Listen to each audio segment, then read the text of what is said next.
molto contenti stasera di aprire il primo incontro, di iniziare il nostro ciclo di incontri sulla mostra Allo Forma, Immaginari e visioni nell'era dell'intelligenza artificiale. La mostra, come sapete, è inaugurato venerdì scorso e andrà avanti fino alla fine del mese di febbraio, e in questo periodo di 5 mesi avremo 3 incontri. Oggi abbiamo il grandissimo piacere e l'onore di avere Jon Rafman, uno degli artisti in mostra, e inizieremo proprio con lui una discussione nell'immaginario e nell'inconscio tecnologico degli artisti di oggi. Lo Form infatti è un progetto, non so se avete avuto già la possibilità di vedere la mostra. Comunque è una mostra su come gli artisti di una nuova generazione, artisti che oggi hanno tra i 30 e i 40 anni, creano delle nuove visioni e delle forme ibride, proprio influenzati dal digitale, influenzati dall'era tecnologica che stiamo vivendo. Un parallelismo per la mostra l'abbiamo fatto con il surrealismo di un secolo fa, quando agli inizi del Novecento era l'inconscio, creava delle nuove visioni che erano visioni irreali. Oggi invece, grazie all'intelligenza artificiale, grazie al deep mind, grazie al machine learning, grazie alle nuove tecnologie, la simulazione e questa irrealtà della visione è diventata reale. Ed è questo il tema anche di cui parleremo oggi con Jon, che ringraziamo, and thanks Jon to be here tonight, e insieme soprattutto anche a Valentina Tanni, curatrice e critica d'arte, che dialogherà stasera con lui. Prima di lasciarvi soprattutto alla premiera, un'anteprima del video che Jon ha creato proprio per la mostra, Shadowband, e che vedrete tra poco in apertura della conversazione, volevo ringraziare i nostri partner di questa sera e del nostro ciclo di incontri. Sicuramente il Google Arts and Culture, che sta supportando e che ci accompagna nel nostro programma, nel nostro parallel program, e questa sera la delegazione del Quebec, e soprattutto nella persona di Jean Larivière-Thierry, l'addetta agli affari culturali della delegazione, che stasera è qui con noi. E prima di lasciarvi, vi vorrei comunque invitare al prossimo incontro che si terrà martedì 30 ottobre, dal titolo Intelligenza artificiale, una sfida etica, e parleranno di questo tema padre Paolo Benanti, Diego Ciulli, Francesco Spampinato, moderati da Federico Ferrazza, il direttore di Wired Italia. Vi lascio quindi con la visione del video, vi auguro una buona serata, e sicuramente dopo Valentina e Jon lasceranno la possibilità, insomma, a voi anche per le domande all'artista. Grazie mille. Test. Benvenuti, innanzitutto grazie di nuovo per essere qui. Oggi cercherò di aprire una discussione con Jon sui temi che riguardano il suo lavoro e anche sui temi che riguardano la mostra Law Form più in generale. Sono molto felice di essere qui perché ho seguito il lavoro di Jon per molti anni. Ed è proprio qui a Roma che in realtà è cominciato il nostro rapporto professionale quasi 10 anni fa, perché nel 2010 durante l'edizione di quell'anno del Festival Fotografia di Roma diretto da Marco De Logu, che in maniera molto lungimirante includeva una sezione dedicata al rapporto tra fotografia e nuovi media, decisi di esporre il progetto di Jon, che fu il suo primo progetto importante, che forse molti di voi conosceranno, e si chiama Nine Eyes of Google Street View. Quel progetto mi colpì da subito per molti motivi, prima di tutto perché cercava appunto di riflettere sullo status della fotografia nel mondo contemporaneo, che stava cambiando completamente, ma anche e soprattutto per il suo tentativo di riflettere sul rapporto tra l'uomo e la macchina, in particolare tra la visione della macchina e la visione umana. Lo faceva in quel progetto in particolare, immergendosi nella replica fotografica del mondo che è Google Street View. Voi sapete che Google Street View è un'enorme riproduzione fotografica del mondo che viene fatta dalle Google Car, che sono delle macchine che vanno in giro per il mondo con un obiettivo sul tetto e fotografano tutto ciò che incontrano. Jon appunto intraprendeva un viaggio in questo mondo già virtuale, che appunto era rappresentato attraverso la fotografia, e cercava di reinserire in questo mondo fotografico lo sguardo umano, in un contesto in cui invece la realtà veniva riprodotta da un occhio completamente meccanico, e quindi non ha volontà, non sceglie, non giudica, semplicemente riproduce tutto ciò che passa davanti al suo occhio. Quindi era molto interessante questa tensione invece tra la visione artificiale, la visione della macchina, e la visione dell'uomo, che invece è una visione influenzata dalla sua storia, dalla sua personalità, dalla cultura a cui appartiene e dal contesto in generale in cui lui si trova. Vi cito quest'opera, poi ovviamente dal 2009, quando quest'opera è cominciata, a oggi il lavoro di Jon si è sviluppato in tante altre direzioni diverse, pur mantenendo alcuni temi di fondo che ritornano, e si è allargata la ricerca non solo da un punto di vista dei contenuti, quindi concettualmente, ma anche da un punto di vista dei mezzi utilizzati, perché come sicuramente sapete, Jon poi ha cominciato anche a utilizzare l'animazione computerizzata, la realtà virtuale, l'installazione e anche la scultura, quindi molti mezzi diversi per portare avanti la sua ricerca. Vorrei cominciare chiedendogli un commento su come è cambiata la sua visione proprio sul rapporto tra uomo e macchina, perché in Nine Eyes, anche se si cercava di esprimere la complessità di un rapporto, di una certa tensione tra la visione della macchina e la visione dell'uomo, e quindi di descrivere questo rapporto, in qualche modo l'uomo e la macchina erano ancora due entità molto distinte, con caratteristiche ben distinte.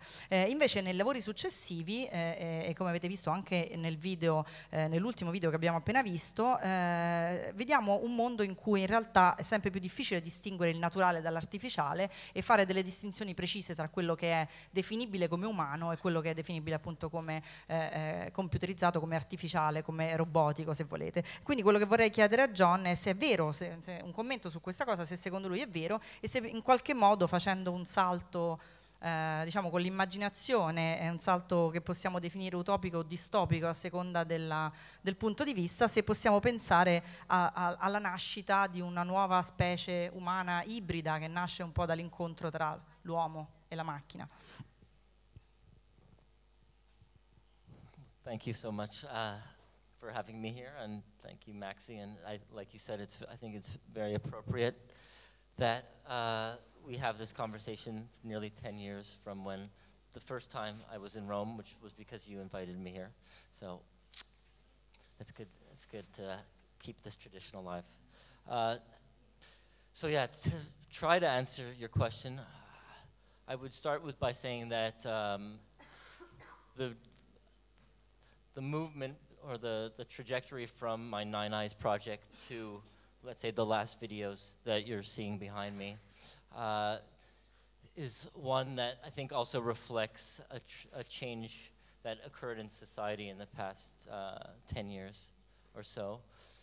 And it goes back to maybe one of my main theses, which is not so much that, it's not that technology is driving changes, like how some people try to imagine it as if technology has some sort of agency that's determining transformations in our society. I think it's actually the opposite, or at least it's a dialectic, and that certain technologies become successful within society because a transformation has already occurred in human consciousness. And to give an example, I would say that before the photographic medium and the filmic medium became successful, I think we've already started to see the world like photographs prior to that. And in a way, the photograph represents a sort of modernist view of reality.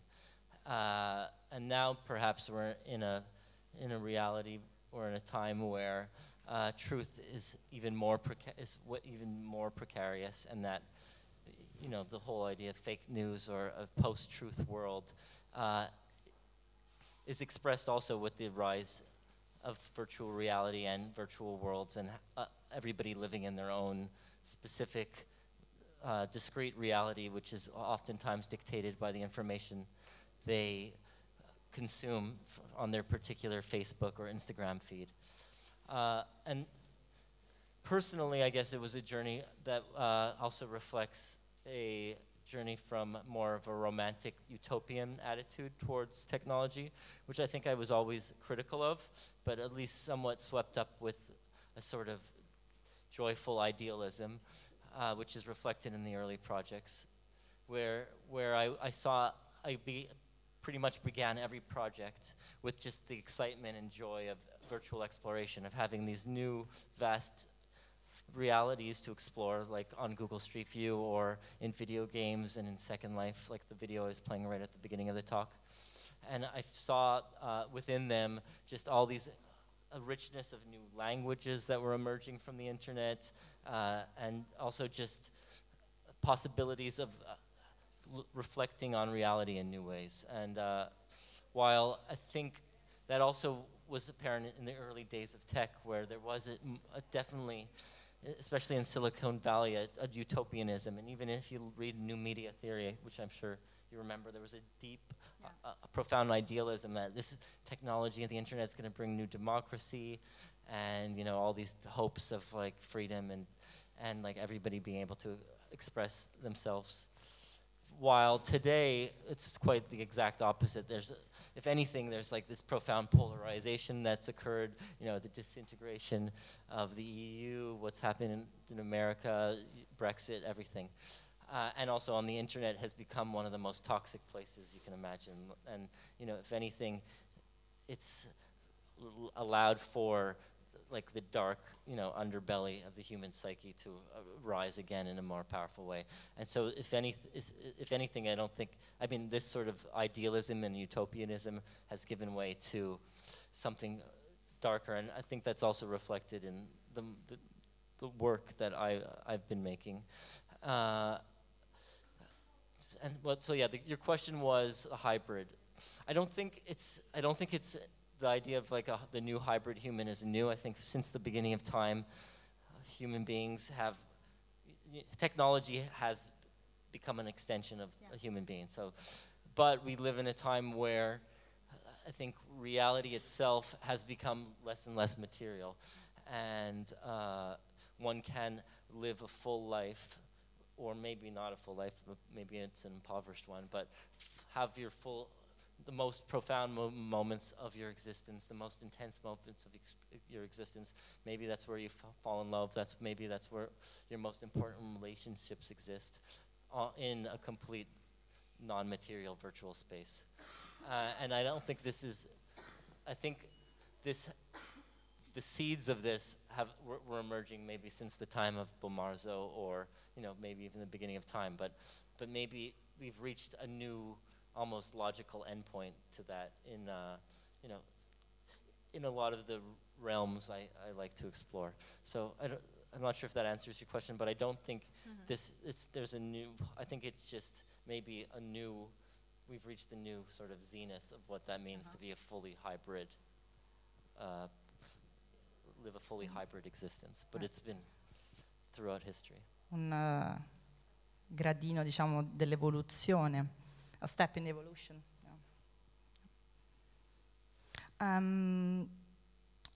Tornando, anzi, prendendo come spunto una delle cose che dicevi sulla realtà virtuale e sul rapporto tra una vita che si può svolgere appunto online e quindi distaccata dalle cose materiali, e quello che c'è appunto poi al di fuori, che in qualche modo permane anche quando siamo dentro al mondo virtuale. Per esempio nei tuoi video si vedono spesso quelli che sembrano quasi dei residui della vita materiale, che in qualche modo sembrano quasi delle rovine, perché chi sta tutto immerso con la sua mente nel mondo virtuale lascia indietro il mondo fisico e dissemina i suoi spazi di residui, di rovine, di immondizia, di cose che in qualche modo, e persino il corpo sembra quasi un residuo rispetto a dove la mente abita. E a proposito della realtà virtuale intesa come strumento specifico, tu l'hai utilizzata diverse volte per diverse opere, leggevo un'intervista che hai rilasciato tempo fa, credo in occasione del lavoro che hai fatto alla Biennale di Berlino nel 2016 forse, e in questa intervista dicevi a causa del livello di sovraccarico sensoriale che viviamo quotidianamente, abbiamo bisogno di vivere un'esperienza completamente avvolgente come quella che viviamo nella realtà virtuale per ottenere un senso di vertigine totale da un'opera d'arte. Cioè sostanzialmente sostenevi che il fatto che noi siamo continuamente stimolati dalla tecnologia e dai contenuti che continuamente ci distraggono, in qualche modo non riusciamo più a avere un senso di vertigine di fronte all'opera d'arte, un senso di sublime anche, di vivere l'opera d'arte come qualcosa di totalizzante, e che quindi forse invece un mezzo come la realtà virtuale che ti porta fuori dal mondo e ti porta in un altro mondo può essere un modo per recuperare diciamo, questo senso appunto di vertigine, di sublime che un'opera d'arte può provocare. La pensi ancora così?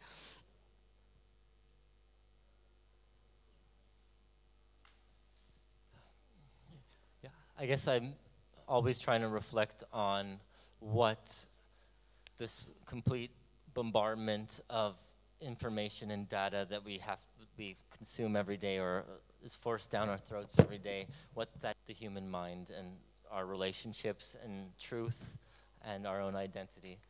And I think in that statement I was making, I think I was critiquing myself or preempting a critique, which is, why do you need to, like, basically, because when I create a virtual reality piece or an immersive installation, there's something violent about that.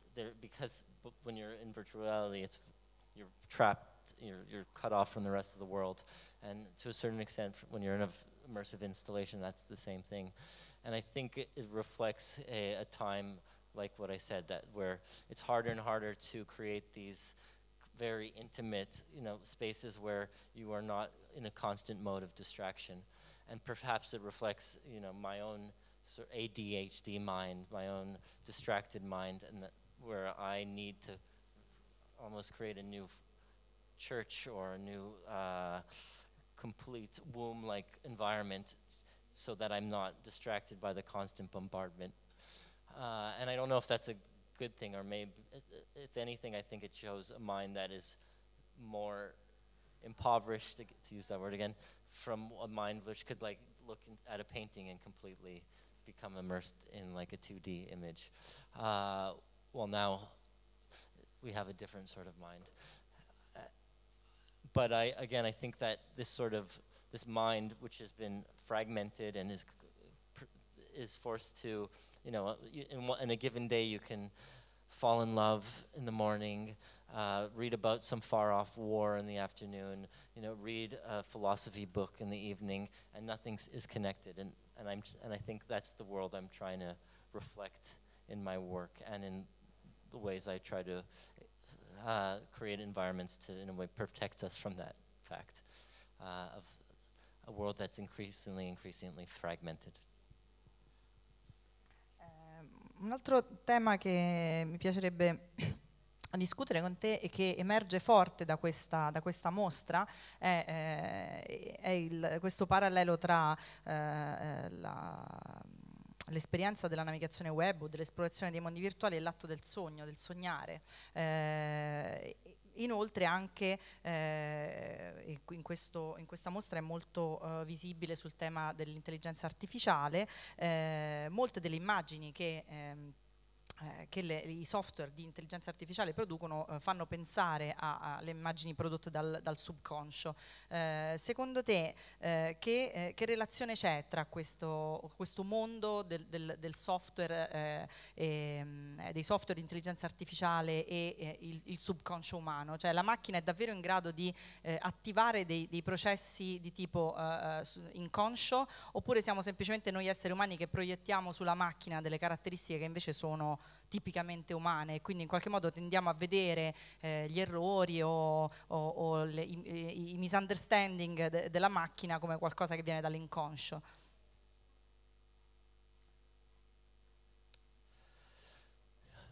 I definitely think there's a difference between an algorithm and human consciousness. What I'm more interested perhaps than, you know, can AI ever exist, blah, blah, blah, is more, or as on the level of self-consciousness of a human being. I'm less interested in that and more interested in how we've created these algorithms, these abstract, I mean, entities that we project into, like you said. I do think we endow them with a certain almost alchemical hidden truth to them, and in a way I don't think it's kind of parallels ancient or medieval times when, you know, certain groups of people had access to secret knowledge like alchemical truths, while now it's like giant tech corporations have, you know, control of these secret algorithms that basically control our reality to a certain extent. So I'm interested in how we have constructed these algorithms that end up dominating us, these inhuman things that end up dominating us, to a large extent maybe that we don't even completely understand. And I think one of the moments that became very apparent was when Zuckerberg was called to the Senate meeting, and you had these like old senators who like didn't really truly understand the internet because they just kept on bringing up their grandchildren, how much they like Instagram and stuff. So they had that sort of side to it. And then you had Mark Zuckerberg, who kept on bringing up AI as if it was the solution to everything, as if it were some sort of transcendent force, which I don't think maybe he himself didn't truly understand. It felt from that Senate hearing the true power of what Facebook is. I don't think any time before in history could one man or company control what like over nearly 2 billion people are perceiving, and how they how the information they're receiving is organized and processed. So I mean, that level of power is kind of incomprehensible. So yeah, on that level, I'm thinking of algorithms more as, and in a way they are metaphors for, you know, maybe something like capitalism too, which is, well, a thing we create, this abstract entity that human beings create that ends up dominating us, and that ends up being this anonymous, faceless force that basically destroys our humanity and existence. La tua visione quindi del futuro del...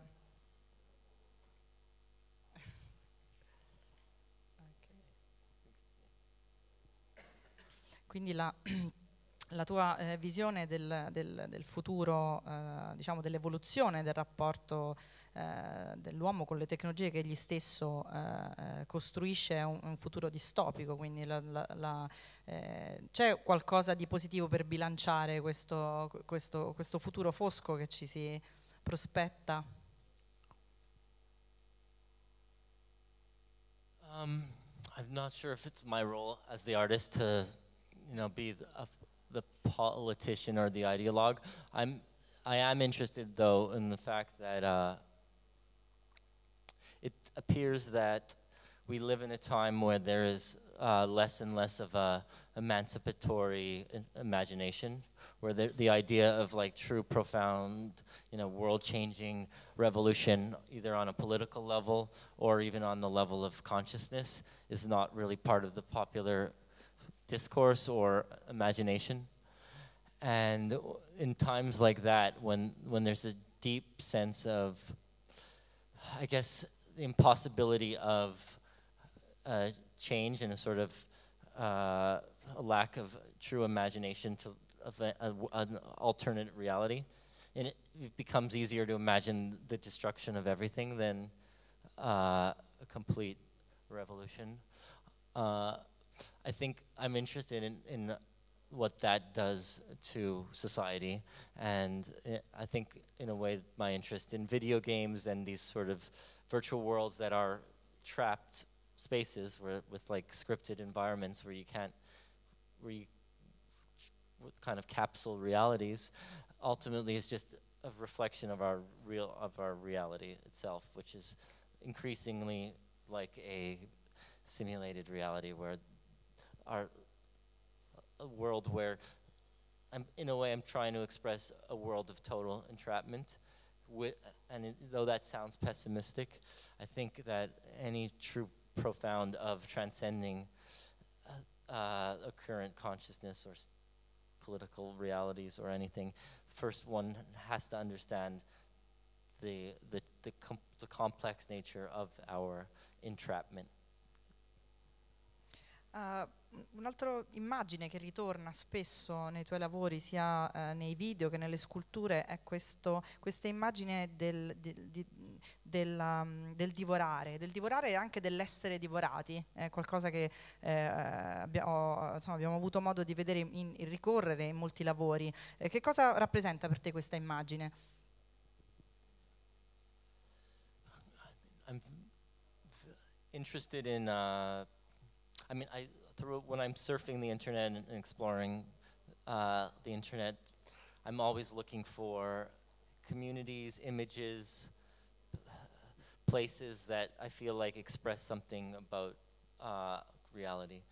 And throughout my exploration, one thing that I kept on coming across that was continuously fascinating me was a fetish community called vorophilia, which is the desire to be swallowed or devoured, or the desire to devour another being. And it often occurred in furry communities, but it's all over the place on the internet. And I think another thing I haven't mentioned is also my interest in psychoanalysis and just looking at different fetish phenomena or any sort of obsession that occurs online, and what that can reveal about maybe some deeper repression or pathology that exists in our real quote-unquote world, even though I don't think there's a true dichotomy, like I said. And I think that in vorophilia, or this desire to be swallowed and swallow, it reflects a world where we are constantly being consumed and consuming, be it our technology. I guess the image I like to use is when you imagine a parent looking at their child completely immersed in some sort of video game, and how a lot of parents, that is a troubling image.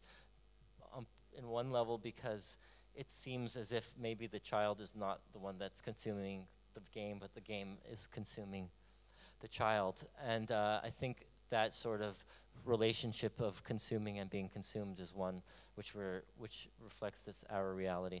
And on another level, I think the desire to be consumed, which is kind of a feeling that I'm constantly trying to get to in my physical installations, where how you experience my videos, is an interesting kind of very Freudian desire, the desire to return to the womb.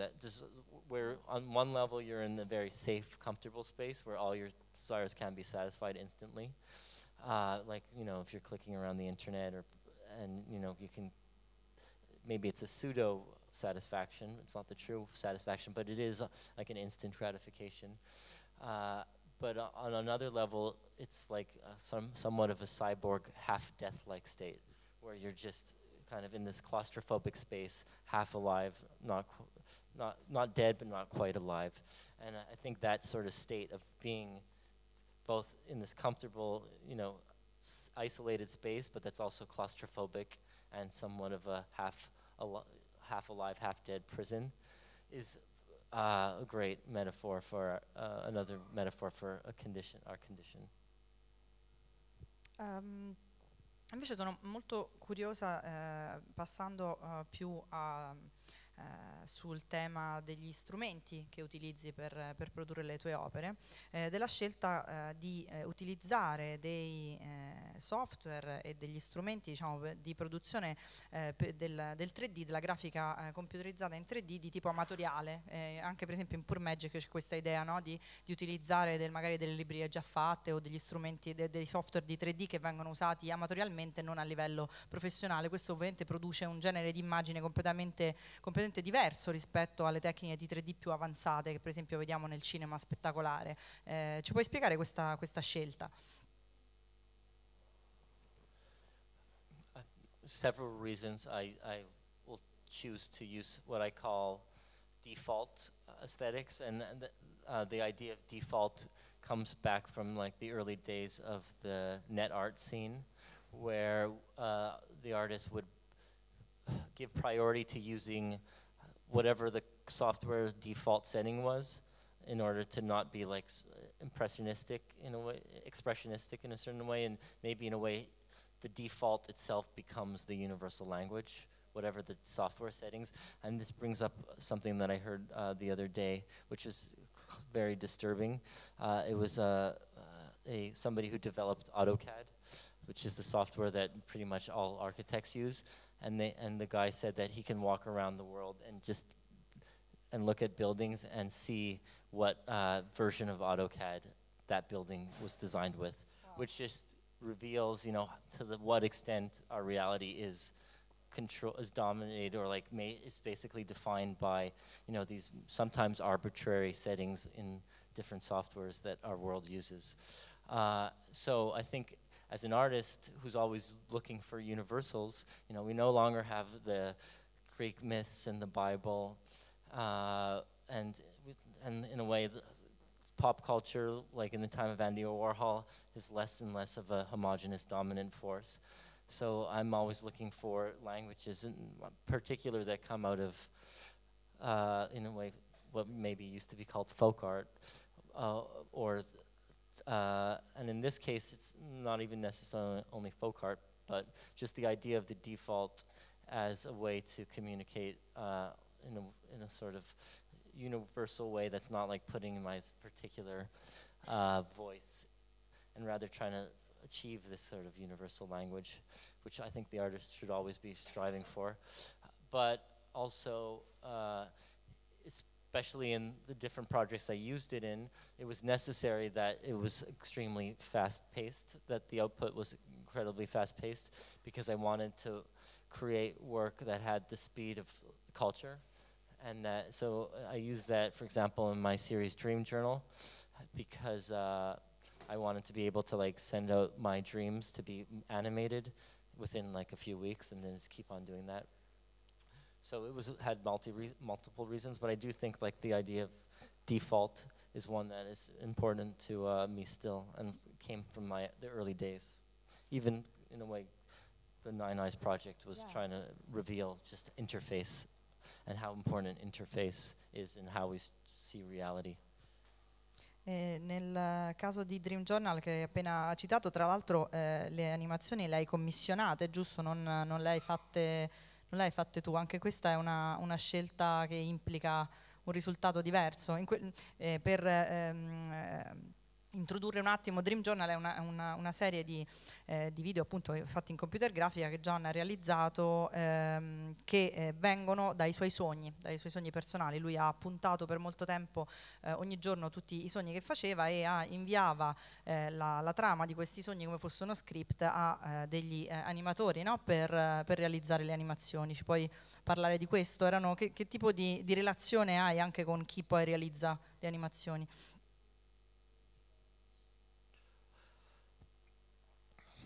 I mean, they've been forged over many years, but I like the fact that it's still completely anonymous.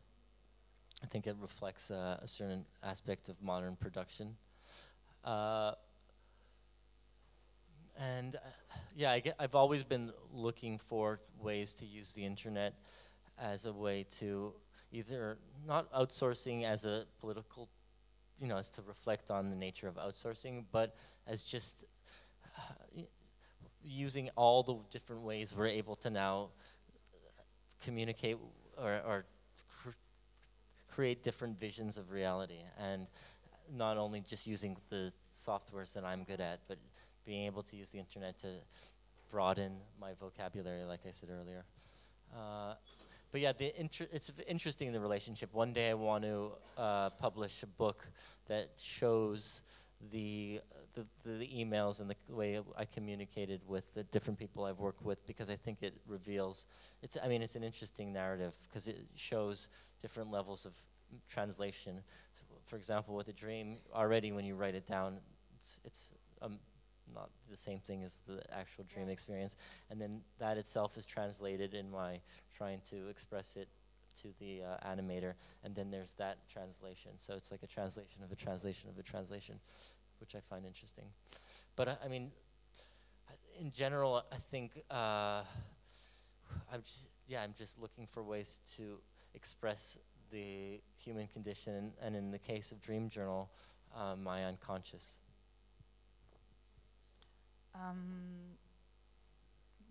Sono curiosa di sapere se in prima persona utilizzi dei software che sono basati su algoritmi di intelligenza artificiale nella vita quotidiana, e se lo fai, qual è la tua esperienza, qual è la tua sensazione del livello con cui queste macchine funzionano, del modo in cui effettivamente riusciamo a farle pensare, tra virgolette, insomma, qual è la tua sensazione dell'uso di queste tecnologie anche a livello quotidiano?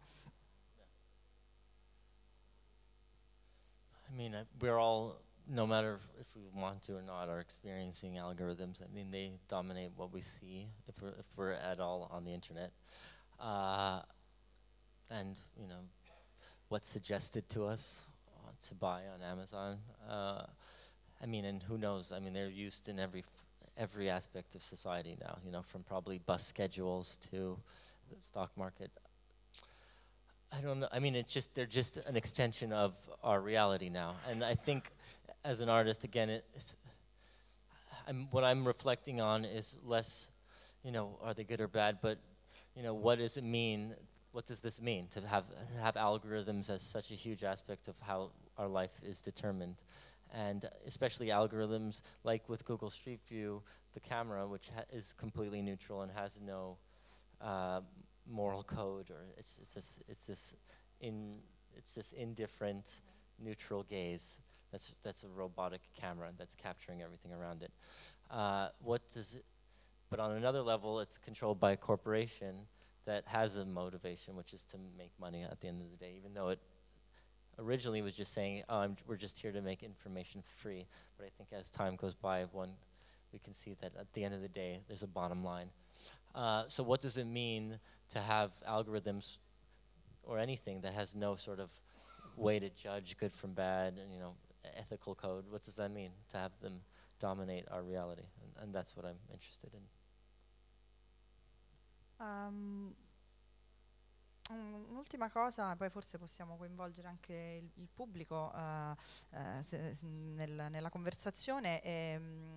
Guardando proprio Shadowban, l'ultimo video, quello che abbiamo visto in apertura, a un certo punto la voce narrante, che è uno strumento che tu usi spesso nei tuoi video, sostanzialmente ammette che la vita come l'abbiamo conosciuta fino adesso è sostanzialmente finita, ma che ancora non siamo riusciti a capire che cosa l'abbia sostituita. Ecco, io trovo che questo sia un modo molto sintetico ed efficace di commentare sul nostro momento contemporaneo, quindi proprio perché noi ci rendiamo conto che una sorta di mutazione è avvenuta sulla nostra pelle intorno a noi, ma non siamo ancora in grado di definirla, e per questo è spaventosa.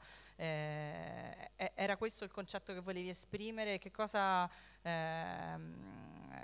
come dire, in che modo pensi che si possa evolvere questo pensiero, e quali possono essere secondo te gli strumenti che noi abbiamo per cercare di comprendere meglio questa mutazione che stiamo di fatto vivendo in questo momento? I think what makes it increasingly difficult is how hyper-accelerated the world is, and that in itself becomes the subject of the work, where, you know, we never in history have we had access to so much meaningful data, or never have we had access to so much information and data, but never has that data been so, I think, meaningless. And they're related to each other, because the more and more information there is, the more and more noise then there is, in a way, the more and more meaningless it all is. And that's the world that I'm trying to, and it's also a world that, because it's moving so fast, one has no time to, one needs time to reflect and analyze and, absorb in order to understand. And if you're already having to move on to the next thing, or if you're already having to adapt to the next moment, there's no time to actually truly develop a critical view on reality. And also, which creates the paradox that even though we're in hyperspeed, moving faster than ever before, I think there's it simultaneously has created the sheer volume of data has created, like, any great mass and inertia, and like such a powerful gravity that no motion is possible. So it's kind of it's a paradox of like total hyperspeed, like non-stop movement, and also no movement whatsoever. Grazie, io direi che se qualcuno vuole chiedere qualcosa a Jon su uno di questi temi di cui abbiamo parlato, noi saremo contenti di rispondere.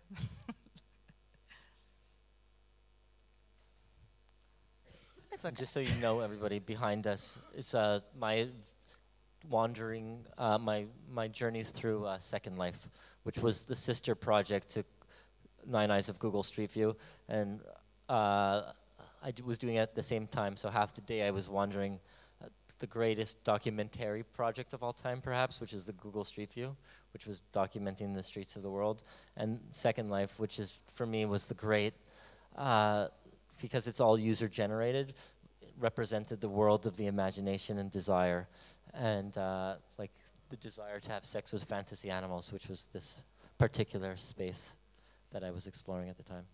Just so you know, that's what's been playing in the background. But yeah, please, any questions? I don't know if you have seen the episode of Black Mirror when the mind of this girl is blocked in a software, okay. And she lives, and her mind lives forever in this software, yeah. And there is no the concept of the time. It's infinite nightmare, I would say, because she has to work all the time. I think this is very similar, very close to a nightmare, a really nightmare. What's your image that's of a real nightmare? I mean, that sounds similar to what I was trying to imagine with the last film I just made, which is ultimately just an expression of our world. But I think, the idea of not having time, existing outside of time, is one that's important to me, and terrifies me, because the way I see it is less that, I think that's a beautiful metaphor to imagine us uploaded and not being able to escape, because we're just become part of some sort of virtual reality or some sort of server, when we're trapped as just virtual avatars, unable to escape, unable to die. That, to me, that is a great metaphor for, in a way, our reality on one level.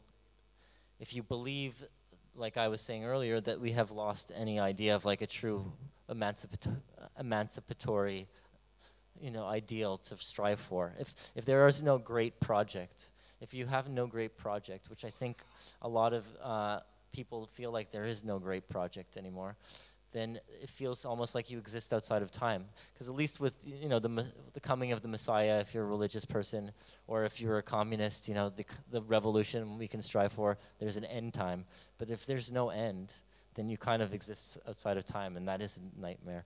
Maybe it's not as terrible as previous epics, but there is a scariness to feeling like there is no end, and that the world is just going to keep on going in like this, maybe in new, scarier forms, but if there's no project, I feel like there is no time, you know, if that makes sense.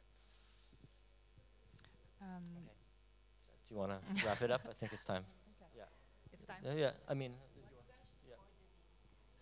Okay. I feel like I want to. I think I'd rather just have people come to the museum to see the video again. So one last question. Okay, so, yeah, no, it was just no, okay. No, speaking. No, parlo in italiano. Un'ultima considerazione collegata a quello che stavi dicendo ora, oltre al fatto appunto che non ci sono, come dicevi te, è più difficile pensare di avere grandi progetti e di appunto avere obiettivi, grandi obiettivi per il futuro. Tu anche spesso sottolinei il fatto che non ci sono più, è sempre più difficile raccontare delle storie, perché non ci sono più, anche nell'ultimo video la voce narrante dice non è una storia perché tutto è in flusso, tutto scorre e non esiste più modo di raccontare delle vere e proprie storie, ma semplicemente ci si muove all'interno di un flusso di immagini, di testi, contenuti, stimoli che vengono anche appunto da diverse epoche, per esempio dal presente, dal passato, contemporaneamente, e quindi noi non possiamo fare altro che navigare all'interno di questo flusso.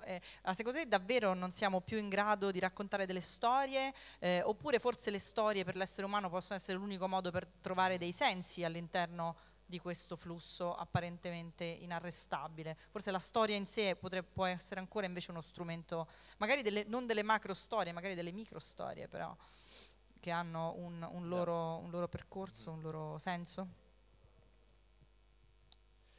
Okay.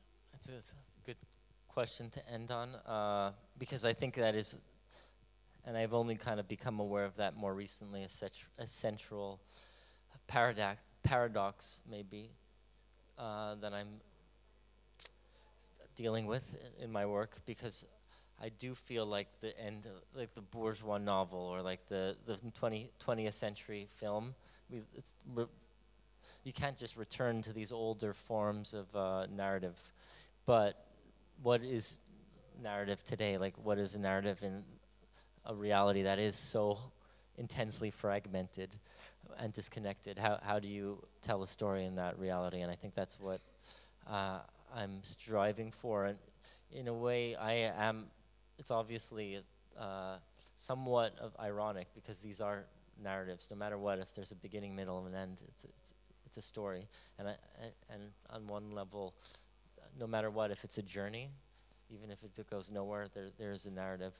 But yeah, it's essential. I can't answer that, because I'm still trying to figure that out.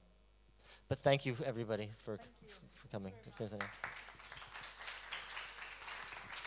Grazie a tutti, grazie a Jon, grazie a Valentina. Abbiamo, mi sembra, approfondito in maniera, siamo andati proprio nel cuore della ricerca di Jon e anche della mostra di Loform.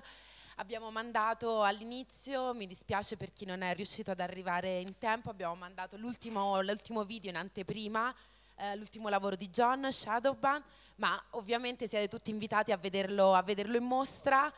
Con l'ingresso, con il biglietto di questa sera avete l'ingresso ridotto per i prossimi giorni per la mostra, quindi vi invitiamo a venire e soprattutto vi aspettiamo martedì prossimo per il prossimo incontro. Grazie mille e buona serata.